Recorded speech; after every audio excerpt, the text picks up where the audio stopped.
Hi friends, this is Abhishek here from B-GHUD Academy, today with yet another informative video.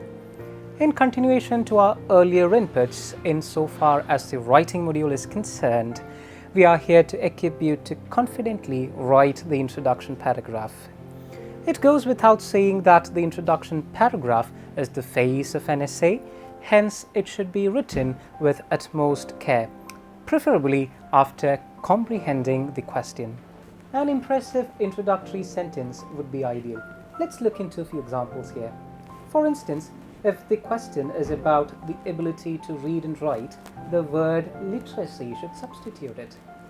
Another example is that if the question is, using technology, many employees can work from home, this idea must be rephrased as telecommuting.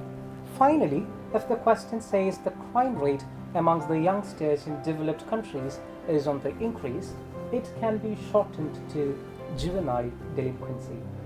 Also, it would be worthwhile to rephrase the question in the second sentence of the introduction, in which repeat no words or terminology from the question should be repeated verbatim. More so, the entire ambit of the question must be covered while rephrasing it. I really take this opportunity to appreciate the overwhelming support that we have received from you for our past videos. In the future too, we will be uploading a lot of similar videos, and we are planning on conducting few live sessions. If you haven't subscribed our channel yet, please click on the subscribe button so that you will be notified of all the latest updates.